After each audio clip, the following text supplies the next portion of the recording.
And good evening, and welcome to Seaside Chats with the Salve Admit Guy. I am the Salve Admit Guy, Jim Fowler, Vice President for Enrollment Management at Salve Regina University in beautiful, amazing, pastoral Newport, Rhode Island on the cliffs overlooking the Atlantic Ocean.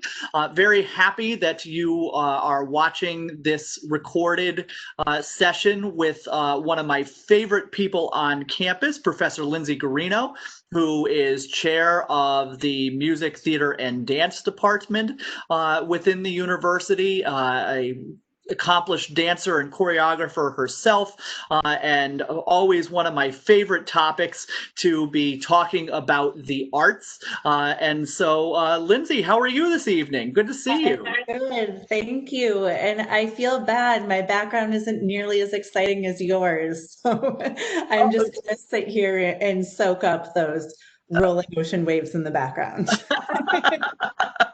Well, it is virtual. I'm not actually on the Yes, back porch of I assume that much. Newport It's right now also in my home office. Still, I can feel it virtually. Well, Professor Guarino, to get started, can you just sort of tell us a little bit about yourself and your background and what brought you to Salve? Sure. I mean, my background is probably very similar to most dancers, and that I grew up dancing. And by the time I was in probably 7th or 8th grade, I knew that I had found my calling, and no one was going to convince me that there was any other path for me in life. So I got my BFA in dance and my MFA in dance, and I performed with some local companies for a little while, and I just realized that with that master's degree, I wanted to pursue education and further pursue my choreography and my scholarship. So I actually, right out of grad school, moved to Rhode Island. And I got a job teaching as an adjunct right away. It was the strangest twist of fate, because I was dating my husband at the time. He got a job in Providence and said, well, we had been trying to figure out where we were going to go next, because I was finishing up in Arizona.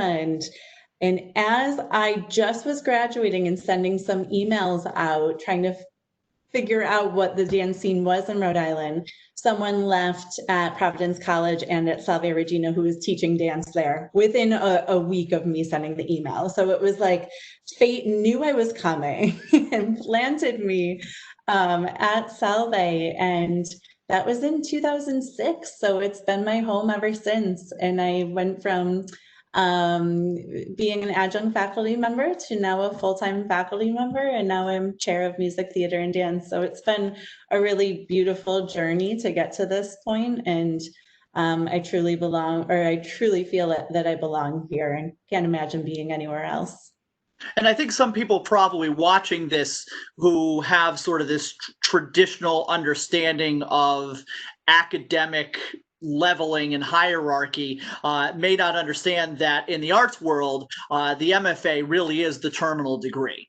It is. It is. And I knew when I was getting my MFA that this was kind of my dream job, to be a college dance professor. I always kind of thought, wow, that would be just the ultimate job, to be teaching in that sense. And I think I was always interested in scholarship and moving beyond. I always loved to write, so that was important to me.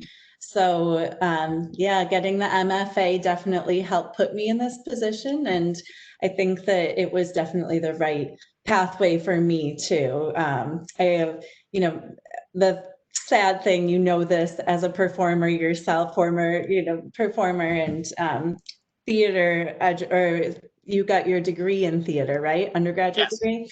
So in dance especially, I probably wouldn't still be performing at this age. So to set yourself up to have a career, I think is just so valuable.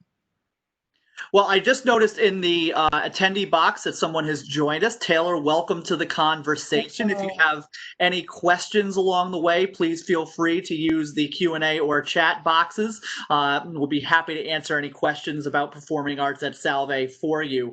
So, Lindsay, Salve's performing arts programs are centered under a Department of Music, Theater, and Dance, a singular department, a singular entity. What's the advantages for students in going to an institution where the performing arts are really centralized under a single consolidated arts department? Yeah, I think it has to do with community first and foremost. I mean, and nothing is separate. We don't actually study anything in isolation, and that's the beauty of a liberal arts degree to begin with, is that we're making interdisciplinary connections all the time. So for me as a dancer, and specifically as a jazz dancer, I dance to music. So it's not, yes, we do different things, but I can't exist without the music department. I also can't exist without the people who have studied theater and who make our productions happen, the stage crew, the stage management, our tech designers. So all of those things are interconnected. And I think it's of great value for the students to come and realize that, because if I'm being honest, it took me probably when I got into this role that I started to realize the connections more so, where when you're young and you're performing, you kind of take a lot of it for granted. Especially as a dancer, I felt like, oh, I just show up and everything is ready to go. You know, you don't really pay enough attention to what happens behind the scenes or how to listen to music. So we definitely support and encourage students to take courses that are from our 3 programs, and we're also working to further give students collaborative opportunities.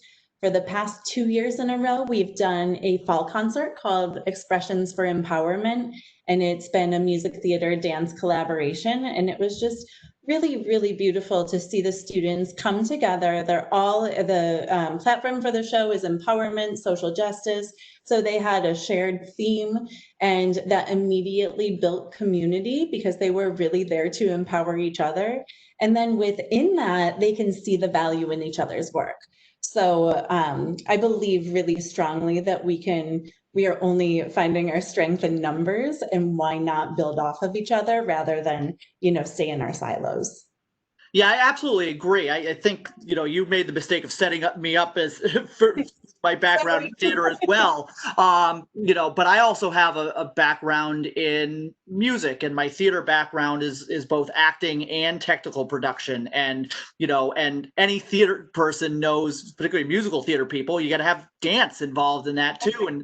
And it's always amazed me when I've been at institutions that have had the sort of the separate departments, that sometimes students get excluded from certain things because, oh, you're in the dance department, so yeah, you can maybe do a theater class if there's a space available, or you're in the theater department, so you can maybe take voice lessons or take instrumental lessons if there's a space available. And with us at Salve, it's more of a understanding that people in the performing arts typically are not, they may have an area that they consider to be their biggest comfort zone or the thing where they're most talented, but they typically have this multidisciplinary set of interests that they want to be able to pursue, and we allow for that because we're not excluding people based on, oh, you're dance, so you're just over here, or you're theater over here, and your music over here. It's one big family. Right. And my graduate advisor in my MFA program, she was the accompanist, the pianist for the whole entire dance program. And she was an amazing scholar, and she still is, but she's an amazing scholar and all these things, but she understands the nuances of dance in a way that just always amazed me, because she wasn't a dancer herself, but she was there in the classroom and music was her thing. But I saw the way that we could work together, and I learned so much about teaching, about pedagogy from her, that definitely awakened me to realize we can only be better when we're talking amongst our disciplines and encouraging our students to do the same. Yeah. Um, at Salve, students can major in dance, they can minor in dance. What forms of dance are really the strongest within Salve's program? And what is there anything that's particularly unique about the training that Salve students receive? Yeah. Yes, definitely. Our focus within the dance program, within the curriculum, which is relatively new to the dance major, was recently approved, but we've been tracking in this direction with by having a very vibrant minor for many years now. But the foundation is jazz dance. And within that, social justice, because jazz is a Black American art form, and we can't have conversations about jazz without identifying our own identities and how we enter that conversation and how we can really work to honor something that came from West African dance and then was only born out of the Black American experience, out of resistance and oppression. So these are a part of the conversations that we're having in classes across the curriculum every day. I think that there's some people that immediately think jazz is Bob Fosse, and we have our hats and we have jazz hands, and that's not really what we're doing. It's not to say it's not what we're doing, but it's not the core, the foundation of jazz. So in looking at jazz as something that has been historically marginalized within the academy, because we have always prioritized in America European art forms. So if you look at most dance programs across the whole country, you see ballet modern, ballet modern, ballet modern. And in doing that, jazz has always been othered. And I think that we're coming to a new period within dance studies where people are now starting to look with a socially conscious lens at the way that dance has functioned by those systems. And people are starting to ask, how we can better support those forms that have been marginalized in the past. So within that, jazz is the foundation, but jazz is tap and hip hop and has roots in West African dance. So our students are studying all of those forms. And we do offer classes in ballet and contemporary and all styles, but they are required to take a whole track of jazz classes and jazz history class. So that's really what makes our program unlike any other program in the country. And jazz is Newport. Newport Jazz Festival has been a part of the fabric of Newport for so many years. So the fact that we're building this here just feels like it has a real purpose. And I just believe in it so deeply. And I think that the students have also kind of drank the Kool-Aid. They're excited about it. They understand jazz. They see the way that it shifts their lens and the way that they look at the historical, social, and cultural context that we're constantly talking about and kind of how that shapes their experiences as citizens of America. Yeah, so it's been really, really exciting to see this curriculum kind of develop and unfold over the years. Well, and it only makes sense that a program structured that way would be hosted at Salve, given our mission and our understanding of the critical concerns of the Sisters of Mercy, the lens of racism, the lens of the needs of marginalized people that is so central to our understanding of the curriculum in the world, and in today's world even more so, where the critical concerns of the Sisters of Mercy are really the critical concerns of society today. And so for students to be able to translate that into the art that they love, what better place to do it than Salve and Newport? Exactly. And I keep reminding them too of exactly that, because I think it's easy, especially today, for people to kind of take a step back if they feel like it's political. And I'm constantly reminding them this is coming from those 5 critical concerns. And it is only teaching empathy. And that's what I think the performing arts have always done. We're teaching about the human experience, what it is to be more human, and what it is to see that same humanity in other people.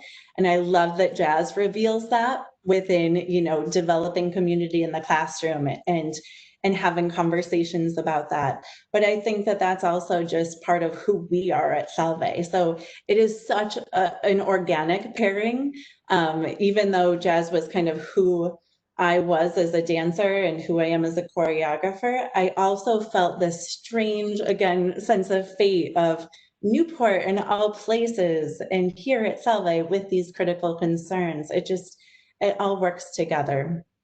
Well, and when we talked a little bit before we got together tonight about some of what we might talk about here, it didn't even occur to me, and I apologize, I may step on a third rail here, but I would think that given when we think about the academy and we think about the academy's focus on ballet and modern in a lot of places, there's also issues of body that Absolutely. oftentimes infect the dance curricula. And I would think that having a focus on jazz really rejects that and recognizes that it's about the movement, it's about the presentation, it's not about a specific bodily identity that is necessary to become a dancer. Yeah, absolutely. I mean, I think we're just at this critical point of reckoning with so much in society right now. And that's always been an ongoing issue with dance where, I mean, I remember growing up that people would force weigh-ins, not in my college program, but many college programs did. And it's so woven into the culture that it becomes normalized. And in all my years here, I've just always, we've had a body positive image. The students are supported. We have diverse body types within the companies and within the classes. And they sense that in a way where they feel like they can just be themselves and they're not judging themselves in the mirror quite so much. And that's just a tremendous overcoming of barriers in the dance world. So yeah. I know that many of our students have done some really impressive things in terms of performance and choreography, had some really wonderful experiences at some very prestigious regional conferences that really place them alongside students that are in typically conservatory programs. Can you talk a little bit more about that? Yeah, and not even students at conservatory programs, but even other professional artists. They we've had a whole lot of students who have performed or who have both performed and choreographed works that were accepted at the Boston Contemporary Dance Festival, which is every summer. We've had many students who have set pieces that were accepted at the Southern Vermont Dance Festival. A couple of years ago, we went to Waxworks in Brooklyn and brought a student piece there. She was a senior at the time. And these are all events that are professional choreographers. It's actually kind of rare to see student choreographers in those festivals. So we are always, I think because Salve has that high touch environment, I'm spending so much time as our other faculty really giving them the time to investigate their works and support them in all the ways. And it's not like we're just like, go choreograph something, you know, check in somewhere along the way. I mean, they really are well supported through the whole process. And you can see that in the way that they find their voice and the way that they hone their craft. Every year, we typically in pre-COVID times, we would go to American College Dance Association. And in that festival, which is a regional festival, they always select works at the end of the festival to be in a gala. They actually do it every other year. So that was a real defining moment too, when, you know, a student piece got into the gala ACDA. That was a moment where it's like, they're performing right next to, you know, Boston Conservatory and other bigger schools that have just, they've been around so long, they're so well established, they're either conservatories or BFA programs. And this is when we were still a little dance minor. So seeing the arc of where the program has come, but how much talent has still gleaned through every step of the way is remarkable. And I think that that's what makes this feel like a real turning point right now with the major being new, because I can see how we have this incredible foundation and now it's only upward from there. Let's shift gears a little bit towards the theater arts. What types of experiences would a student that wishes to major in theater or minor in theater expect to see as a student at Salve? Mhm. Well, there are actually three kind of different tracks with theater where you can get a BA in theater, but then there's two concentrations, which you can add if you want, but you don't have to. So you can also add an acting concentration or a tech theater concentration. And I think what the beauty is within the curriculum is it just offers a broad look at theater and all of the different pathways that could potentially take you in different directions in the future. And within that, I mean, I think the first question that students always kind of ask when they are checking out a program is, well, where am I performing and how much am I performing? So they are doing traditional theater and rather than musical theater, but we do a musical every other year. And then they do a classical play in the spring and then something more, in the fall and something more contemporary each spring. And the performances take place at our just incredible Casino Theater, which is a turn of the century theater that Salve renovated in 2010.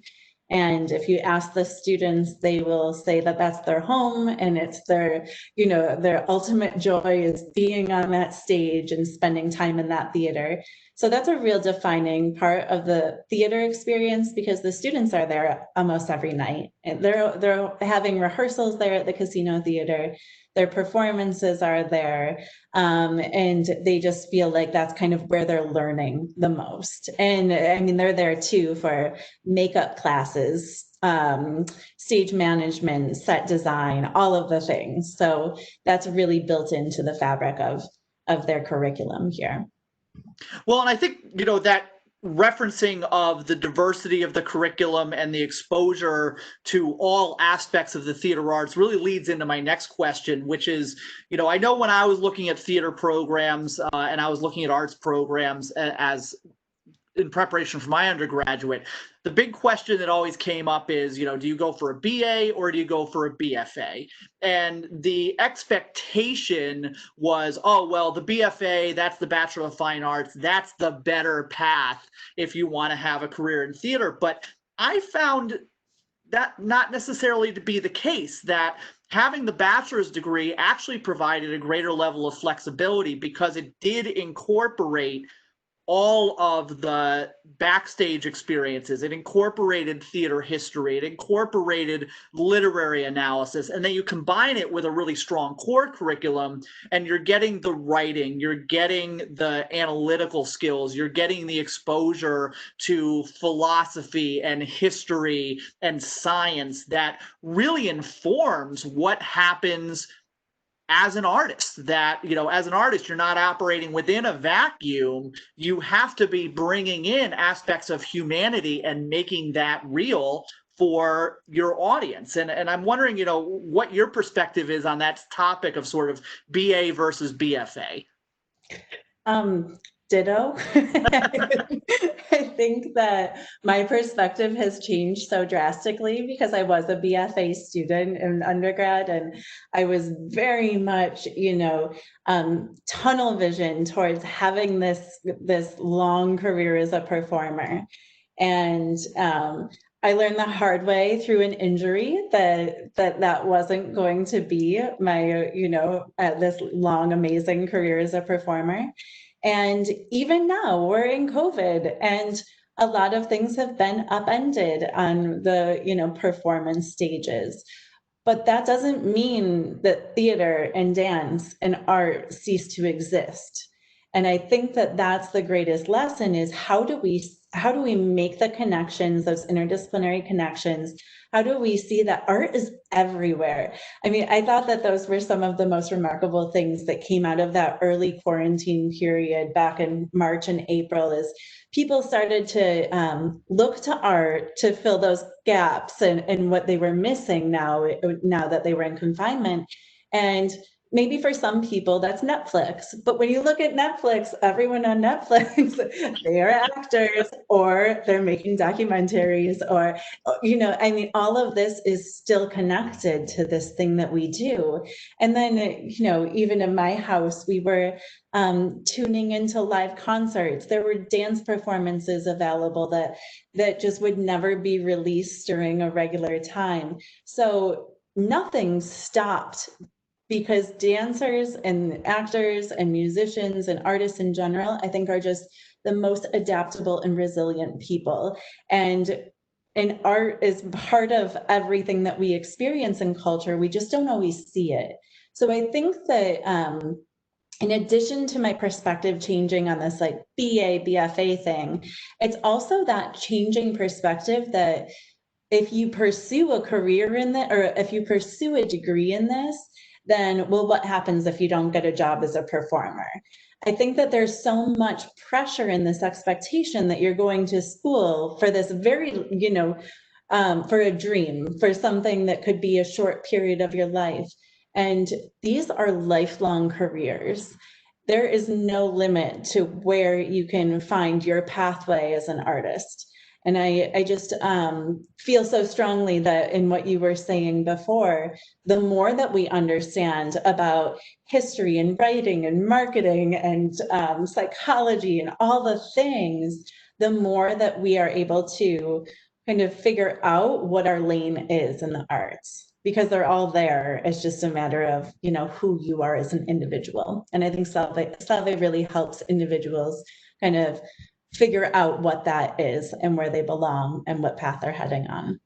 Yeah, I love that thought about the need for us to access art, particularly in the times of great challenge. I can think back a couple months ago, during, that whole quarantine period, one of the most enjoyable evenings was when PBS started taking Broadway performances and showing them. I think the Masterpiece showed a line of 5, and the first one was an update of She Loves Me, which was just such a great overall production of both acting and dancing. And really the thing that got me as a technical guy was the set. And, to sit there and go, oh, look what they did there. That's so cool. And I love that our program emphasizes that, yes, there's the acting and directing element, but there is also this behind the scenes element that is so critical to the arts, that the arts do not happen just with actors, just with directors. It happens with an overall vision and a team of people coming together to implement that vision, which is really so amazing. And to your point about careers, I think a lot of us get into a degree in the arts thinking to ourselves, okay, this is going to be the forever thing. I'm going to be performing forever. But not everybody is going to, at the end of that, realize or be cut out for taking that very, very difficult path. Those that are successful are probably going to be working performers, working paycheck to paycheck, performance to performance, job to job, not, a big star making a movie and making millions of dollars. That's a very, very, very, very, very infinitesimal percentage. It's like athletes making it pro. And so having a broad-based background and a foundation that's going to promote adaptability becomes incredibly important for performers, so that they, and certainly I think is also more attractive for the parents who are thinking about the future for their children, knowing that they're going to have a stable and comfortable life. Yeah. And on that note too, we do encourage students to pursue double majors. And I think most students are double majors. So within the dance major curriculum, there's an overlap there where there's 6 credits that are interdisciplinary. So as students find their path, I mean, we have, I think, 5 freshmen that came in as psychology majors, double majors, psychology and dance, because they know that they want to track towards dance therapy. And I think it's just a matter of finding what those what your interests are and what maybe that reach is. And if it is performance, then you round it out with more classes in music and theater and, within our department. But I think that there is tremendous, there's so much to learn in looking outside of that thing that teaches us when you go outside, you actually learn more about the thing that you're studying. So as you're studying, like for me with jazz, the more I look to American history, the more I look to sociology, the more I connect with, the more I study the civil rights movement or Harlem Renaissance, the more I understand jazz. So I think it's also just supporting those different pathways and telling students, going back to the BFA thing, it's okay to study more than just dance or just theater or just music. Get a double major, and it's just going to open up more doors for you in the long run. You mentioned the casino theater as one of our facilities, and if for those listening, if you have a chance to go on the Salve website and see pictures of it, it really is just a remarkable place because it does have that wonderful historic feel with this beautiful proscenium, with a balcony, with a great fly system, really fun for the technical folks. People, if you're interested in sort of the history of theater and the history of Newport, it's a great space. What are some of the other spaces that students have access to for both rehearsal and performance? Well, the other most used performance space is our Megley Black Box Theater. It's located in Antone Academic Center. And I've seen that space on the theater end just transform into these magical worlds. And it's amazing that a little black box can just completely become its own world. And we also use it for our student choreography showcase at the end of every academic year. So that's a show that the students choreograph their own works and perform them there. And I think that there's such value in them performing it in that intimate space. When I mentioned the Waxworks Dance Festival in Brooklyn, when the students went there, they were like, oh, all of those years with you telling us that the black box is actually more like the spaces you are likely to perform at or choreograph for in the future. Then all of a sudden they were there living that and they're like, you're right. So I think that there's always that immediate shock when you're used to dancing on a proscenium stage and having that fourth wall of being there in the black box where the audience is right there and they learn so much by being in that space. So we always have at least one dance performance there a year. There's usually been one theater performance or the student run theater group Stage Fright. They always do performances in there. We also use that for theater rehearsals and classes. And on the dance end of things, we have 2 dance studios, one of them in Antone Academic Center, and the other is in Rogers Rec Center in the basement there.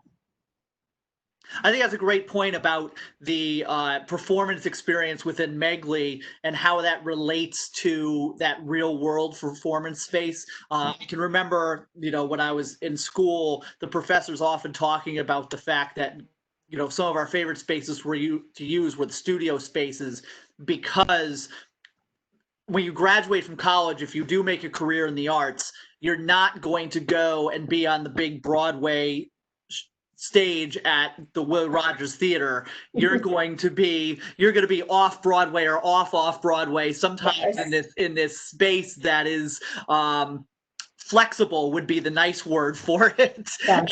And to be able to know how to perform in that environment and how to adapt and be creative in that type of space is really important.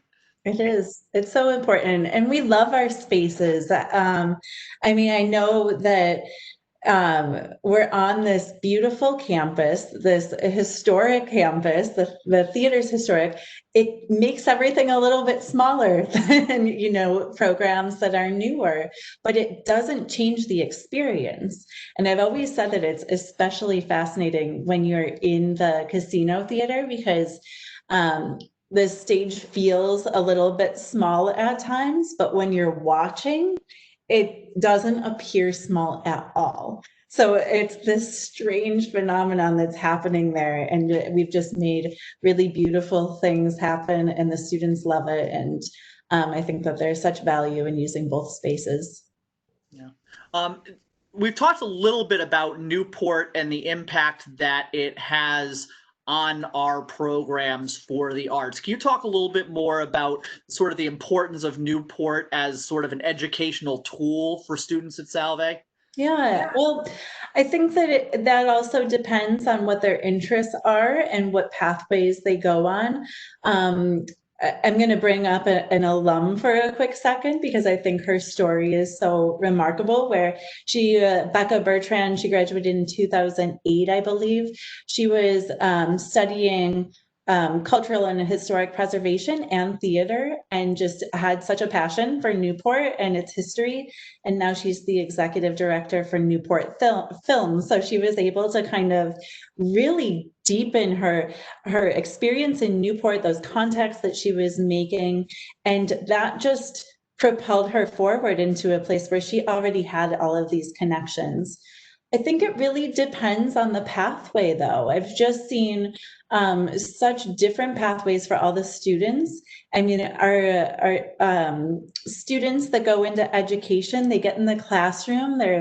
So many of them they're the teacher that they're doing the teaching assignment with, they'll say, well, integrate dance within this, and they're reaching the students. And that's, a completely different piece of Newport than the piece I mentioned with Becca. I also think there's so much service that can be done within our community. I mean, I like on some level to think of the performing arts as a service to the community. And because our casino theater especially is slightly off campus, so because it's right behind the Tennis Hall of Fame, it almost feels more like a part of Newport than a part of Salve. But we've also, over the years, we've done performances at the Martin Luther King Center, the Salvation Army. Last year, we did a gala for the Women's Resource Center. So we've just had a lot of really beautiful opportunities to connect with Newport, but also recognize how diverse Newport is, that Newport isn't always that thing that you see. It's not always the mansions and the rolling waves.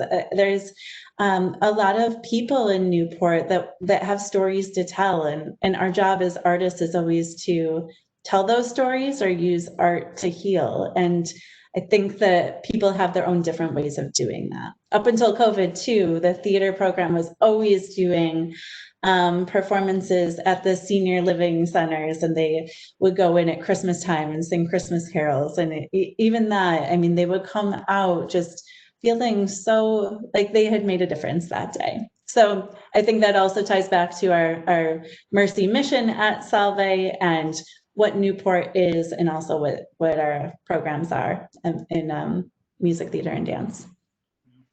What do you enjoy most about teaching at Salve and Salve students? Oh, that's tough. I sounds so cliche. I have so many things. I'm like everything. I'll tell a quick story. When I started teaching at Salve, this first course that I had back in 2006, I had come from one of what is kind of accepted as the top 10 programs in the country, where I was at MFA, but the undergraduate program is especially rigorous. And I was setting works on the students there every day, and just so much talent. But they were tired all the time. It was like another class, another rehearsal, another, So when they would come into the rehearsal, everyone's laying on the ground and feeling like they're done, and you're kind of like pulling teeth to get them up and moving. And then when they're up and moving, it's all great. But when I came to Salve, it was different immediately.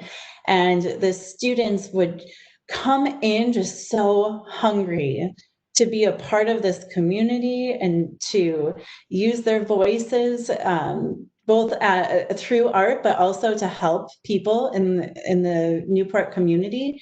And I think that hunger, I thought it would maybe wane as the program developed, as they started dancing more, and it's never changed.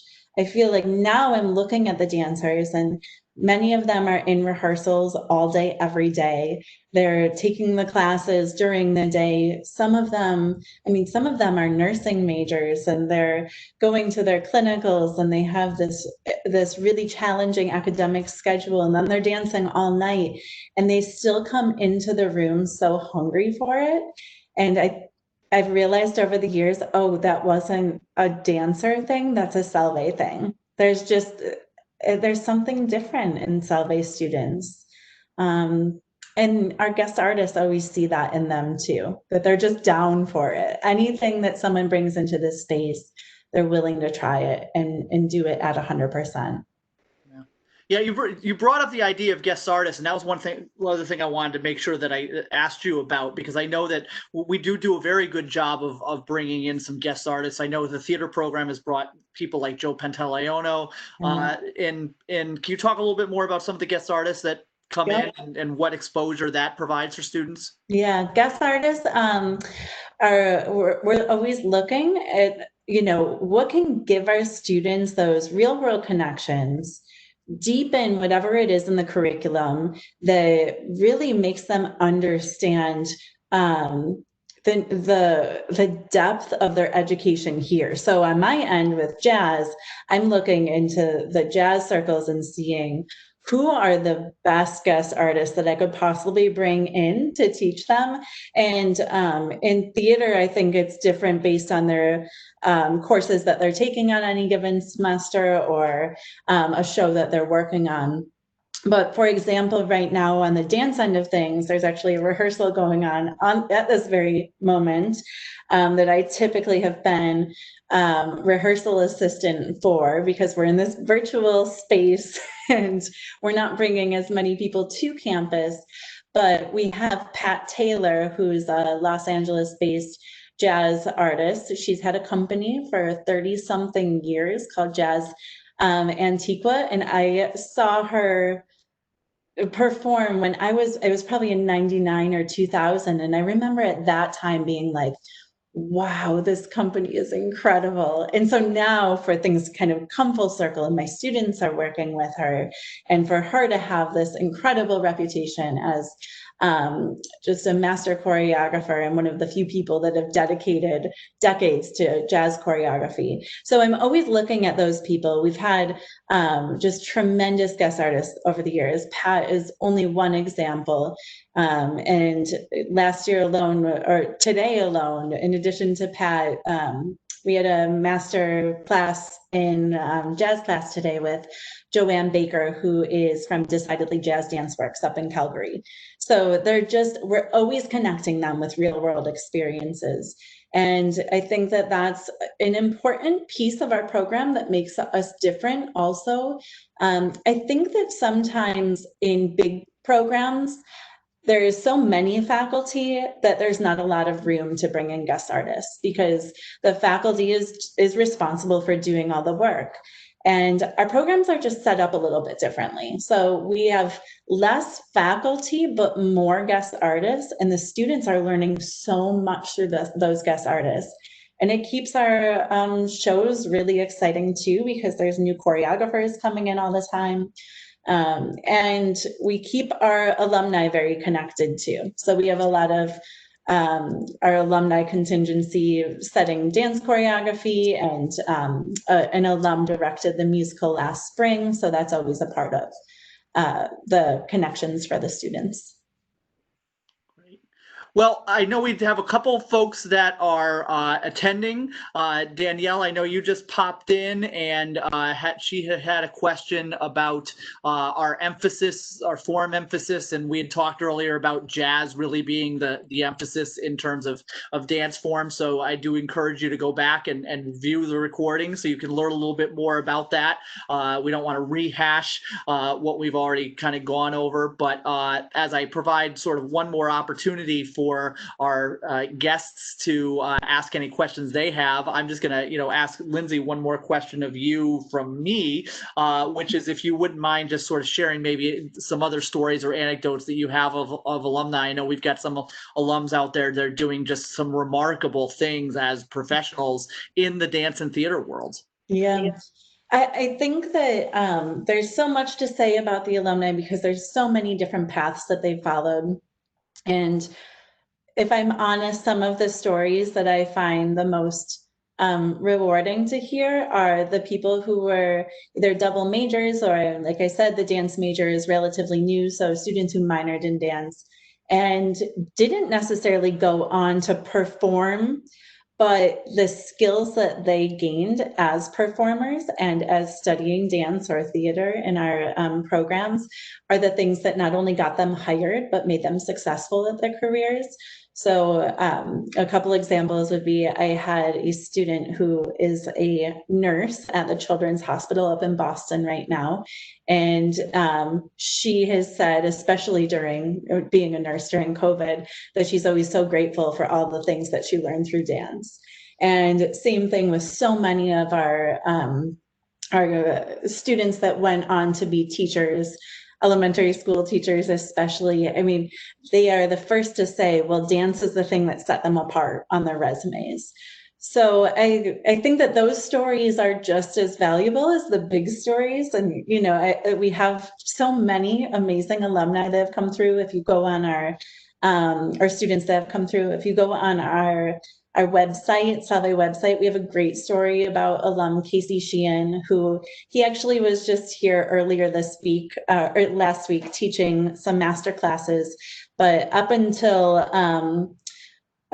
March, he was performing in Lady Gaga's Enigma show in Las Vegas, and he kind of found his pathway at Salve. He took a jazz class his freshman year, had never taken dance before. And I looked at him and thought, he has a lot of potential for, you know, no training.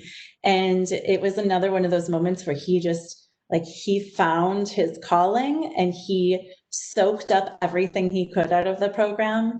And he graduated, got an agent, worked really hard, and he got that job.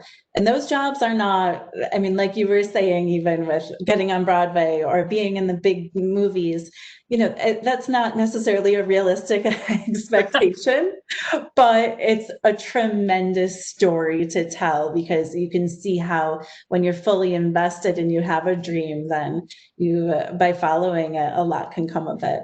But we have students who, I mean, they've gone on to open dance studios and teach dance. And we have so many students choreographing around the region right now. And not just around the region. I can think of an alum right now who's dancing in Colorado in a company, in Seattle in a company. I mean, across the country right now, we have dancers performing, choreographing, and teaching. And same thing with theaters. I've been in touch with so many of them lately. There's a lot of recent alumni who have gotten their master's degrees, some of them MFAs in acting directing, and others, another one that I can think of right now got her master's in dramaturgy, so she's following that path. And some living in New York City and doing professional theater there, some who are doing community theater, some who are now theater educators. We've had a lot of students go on to do dance therapy, and I think that the therapy and arts in general is a field right now that a lot of people are interested in. So there's so many stories to tell, and I'm happy to share more if students, prospective students, know that they are interested in a certain pathway. Then I would love to connect them with those alumni or just share more of those stories. I'm glad you brought up Casey's story because it goes really well with a question that Taylor's asking, which is, can you recommend the dance program for anyone that's really a beginner? Yes, but there has to be the willingness to come into classes and accept that there will be students with more training. And I think that that's usually something that you have to kind of overcome on your own. I have a student right now who is a sophomore, and his family didn't have the means for him to dance growing up. And so he started teaching himself on YouTube. And he's, you know, one of the students that came in and he's hungry for it and he's learning fast. And I think that it's about where you're at as a person it's easy to walk in a dance studio and feel like there's people with more training here, so I don't belong here. But the people who have really succeeded are the ones who persevered and who have just said, I'm in this and I'm going to make the most out of it, regardless of what I know coming into it. So we don't necessarily have beginner classes, but we do have beginners take our classes. That makes sense. Well, Professor Guarino, thank you so much for taking time this evening. This was definitely the most fun of these I've had this semester, because it's just so great to talk about the arts and the passion that people have for the arts, and how we can help students to realize that passion, whether it's a pathway towards an anticipated career in theater or dance or the art performing arts world, or if it's just to inform and enrich their soul as they become the better humans that they want to be. So I think for those that were listening tonight, I'm sure you got an small inkling of the type of experience you could have at Salve, and really the type of mentorship that you're going to get from some really great instructors that are truly committed to their students and helping them to pursue those passions. If you have additional questions, feel free to reach out to the faculty in the arts departments. They are going to be more than happy to for you. If you liked what you saw tonight, we'll be continuing this series throughout the fall with other academic program departments, and you can see other recordings of them or log in live if you go to salve.edu/visit and see the different program offerings that we're providing. If you want to learn more about me and hear more about sort of my views on the world, you can follow me at Salve Admit Guy on Twitter and sometimes Instagram, though I'm not great on that platform yet. And you'll, in addition to hearing a lot about Salve, you also kind of see some of my views on theater and dance and the arts, where I like to place things there and connect people with some of my friends in the industry. So thank you all so much for being with us this evening, and we hope to see you on campus sometime soon. Go Seahawks.